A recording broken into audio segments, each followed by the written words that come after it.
আল্লাহ পাক কি কোরআন আমাদের শিখালেন, কোন কোরআন আমাদের শিখিয়েছেন, সেই কোরআনের পরিচিতি আপনাদের সামনে আমি তুলে ধরতেছি।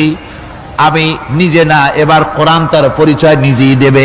কেউ যদি কোরআনের কাছে জিজ্ঞাসা করে, কোরআন তুমি কোথা থেকে নাজিল হয়েছ, কে তোমাকে নাজিল করেছে, এই প্রশ্ন যদি কেউ কোরআনের কাছে করে, কোরআন নিজেই তার জবাব দিতে পারে কিনা?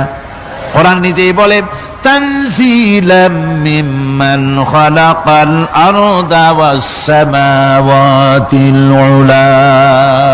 এই কোরআন নাজিল করেছেন তিনি, যিনি ওই সুউচ্চ আকাশ আর জমিনকে যিনি সৃষ্টি করেছেন, সেই আল্লাহ আমারে নাজিল করেছেন।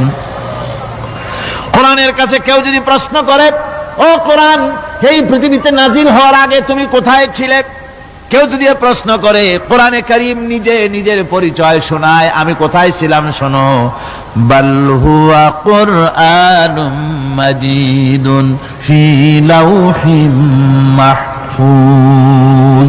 বরং এই কিতাব অতীব মর্যাদা সম্পন্ন সুরক্ষিত ফলকে লিপিবদ্ধ ছিল, আমি ছিলাম লোহে মাহফুজে, সেখান থেকে এসেছি। যদি কেউ প্রশ্ন করে, কোরআন কি কোরআন, তুমি কার উপরে অবতীর্ণ হয়েছ, জবাব কোরআন নিজেই দেয়, ওয়া আমিনু বিমা নুজিলা আলা মুহাম্মাদ ওয়া হুয়াল হাক্কু মির রাব্বিহিম। ঈমান আনো সেই জিনিসের উপরে যেটা মুহাম্মদ সাল্লাল্লাহু আলাইহি ওয়াসাল্লামের উপর অবতীর্ণ হয়েছে।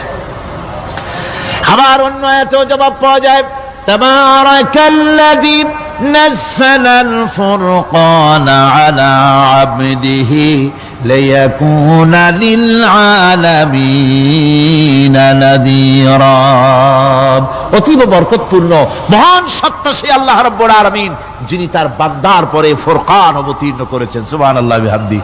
কোরআনের নাম আমি বলেছিলাম শুধু কোরআন নয়, অনেক নাম আছে। কোরআনের আরেক নাম ফুরকান। কোরআনের আরেক নাম কি? আল ফারকু বাইনাল হাক্কি ওয়াল বাতিল।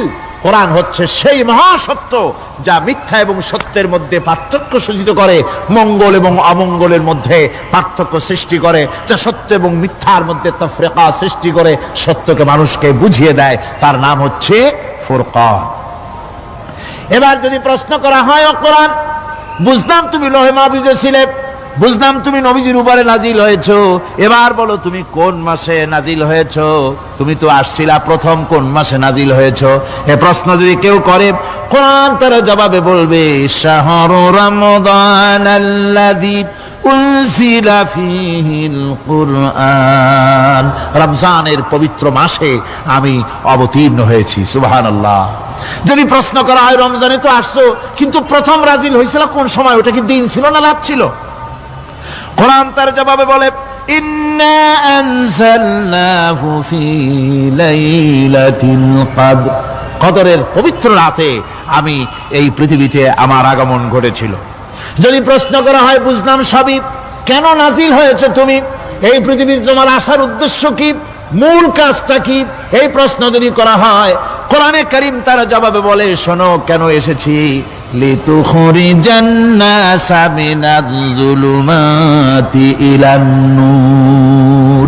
আমার মিশন হচ্ছে গোটা বিশ্ব মানবতাকে পুঞ্জীভূত জমাট বাঁধা অন্ধকারের ভেতর থেকে টেনে বের করে আলোর সন্ধান দিতে, আলোর দিকে আনার জন্য আমি কোরআন নাজিল হয়েছি।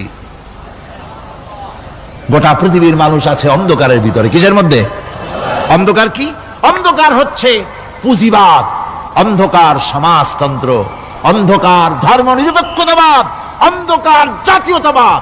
মানুষের তৈরি করা যত মতবাদ সব কি? জোরে কোন, সবগুলি কি? অন্ধকার। মানুষগুলিকে টেনে আনবে কোরআন কিসের দিকে? আলোর দিকে। এবার যদি প্রশ্ন করা হয়, বুঝলাম তুমি অন্ধকার থেকে আলোর দিকে নিয়ে আসবে, আলোর দিকে আসলে পরে ফায়দাটা কি হবে, মূল ফায়দাটা বুঝায় দাও, আসল ফায়দা কি হবে তোমারে যদি মানি। কোরআন তার জবাব দেয়, নিজের পরিচয় নিজে তুলে ধরে, ফামান তাবিআ হুদায়া ফালা খাউফুন আলাইহিম ولا هم يحزنون। এই কোরআনকে যদি মেনে চলো, এই কোরআনের আইন যদি মানো, সমাজে মানো, ব্যক্তিতে মানো, পরিবারে মানে, রাষ্ট্রে মানো, জীবনের সব ক্ষেত্রে সমস্ত জায়গায় যদি এই কোরআনকে মেনে চলো, ফালা খাউফুন আলাইহিম, তাহলে তোমাদের কোনো ভয় থাকবে না, ওয়ালা হুম ইয়াহজানুন, কোনো চিন্তাও থাকবে না। কিসের ভয় থাকবে না?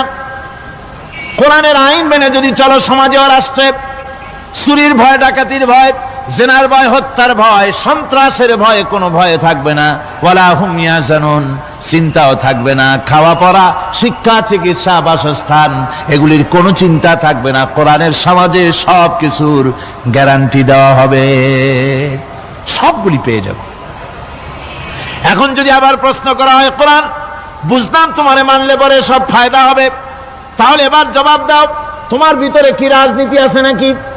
আমি তো মানুষ, আমার রাজনীতি করা লাগে। ম্যান ইজ সোশ্যাল অ্যানিম্যাল, আমরা তো জঙ্গলের পশু নই, আমরা তো মানুষ। আমাদের সমাজ আছে, আমাদের পৌর নির্বাচন আছে, আমাদের জাতীয় নির্বাচন আছে, আমাদের কলকারখানা আছে, জমিন আছে, আমাদের রাজনীতি, অর্থনীতি, সমাজনীতি আছে, পারিবারিক নীতি আছে, অনেক নিয়ম মালা আছে, নিয়ম নীতি আছে। তোমারে মানলে তোমার ভিতরে কি ওগুলো আছে নাকি, সে কথা বলো।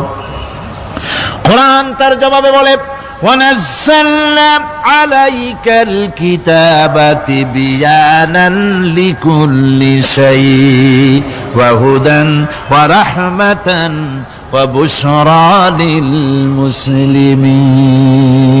কোরআন জবাবে বলে, শুনে রাখো, শুধু অর্থনীতি, সমাজনীতি নয়, শুধু রাজনীতি আর শিক্ষানীতি, যুদ্ধনীতি নয়, তোমার জীবনে যা কিছু দরকার, ইহকালে যা কিছু দরকার, পরকালে, সব কথাগুলি আল্লাহ রব্বুল আলামিন আমি কোরআনের সিনার ভিতরে খুলে খুলে বর্ণনা করে দিয়েছেন। সব কথা এ কোরআনে কারীমের ভিতরে রয়েছে। তোমার এমন কোনো জিনিস নাই যা তুমি কোরআনে কারীমের মধ্যে পাবে না। তোমার সমস্ত প্রয়োজন আমার বুকের মধ্যে আল্লাহ দিয়ে দিয়েছেন। বিজ্ঞান আছে, দর্শন আছে, ইতিহাস আছে, সব আছে এর মধ্যে।